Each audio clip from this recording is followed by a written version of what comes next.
What's up, guys? Hi there. So, we know that Nothing is working on its next phone, the Phone 3. Rumors suggested it will be a ray-badged version of the Realme GT Neo 5 with slight modifications. But turns out that is not the case. A source says that only the design of the phone will be inspired by the Realme GT Neo 5, but it will not be a ray-badged version. That means we could see some design changes along with some differences in specs as well.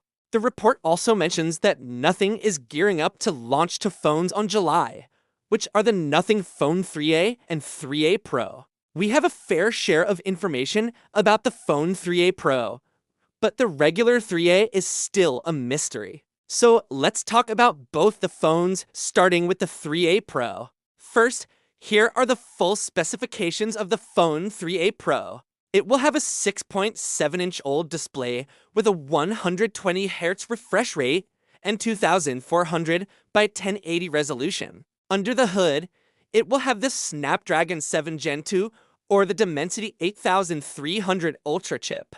There will be two storage variants of the phone, one with 8 gigs of variant and another with 12 gigs of RAM. Both these variants will have UFS 3.1 storage. The phone will get a 5000 mAh battery with 45 watts fast charging.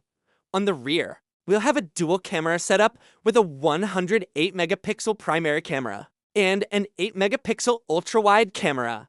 For selfies, there will be a 16 megapixel camera under the punch hole on the front. All this will be backed by a 5000 milliamp hours battery. The phone will run on Android 14 based on Nothing OS 2.5. Now, let's talk about the regular Phone 3A. We don't have detailed specs, but it seems the phone will pretty much be the same as the 3A Pro, except for a couple of things. First, it will have a lower screen resolution, which is 108p instead of 120p. Second, the phone will not have the 108 megapixel main camera. Instead, it will get a 50 megapixel Sony IMX890 sensor.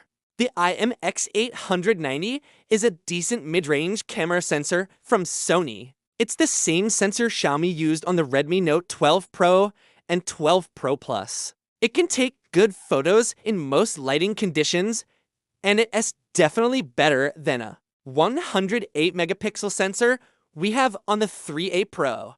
The IMX890 has a 423 pixel structure, which provides 2.4 times larger pixel area compared to a conventional smartphone image sensor, resulting in improved light gathering capabilities and low noise performance. Additionally, it supports 4K video recording at 60 frames per second as well as 1080p video recording at up to 240 frames per second for slow motion. In comparison, the 108MP sensor on the 3A Pro can do 4K videos at 30 FPS and 108p videos at 60 FPS. All in all, the regular 3A seems to be a better deal considering the price. Anyway, here are the rumored prices for both the phones. The 3A will be priced at £325 while the 3A Pro will be at £499. The report mentions that pre-orders will begin on July, and the phones will be available in stores from July onwards. Now, this report doesn't mention anything about the Phone 3, but given that the Phone 3A is gonna get the Snapdragon 7 Gen 2, which is a fairly powerful processor, I think the Phone 3 might actually get the Snapdragon 8 Gen 2, the Snapdragon 8 Gen 2 4 Galaxy chip that we saw on the S23 Ultra. Now, we don't have any info about the launch timeline for the regular Phone 3, so it's best to wait for more information. With that said, what do you guys think about the specs of the Phone 3A Pro? Do you think it is a good move from Nothing to launch a more affordable flagship killer this time? Let me know your thoughts, and I'll see you tomorrow. Peace out.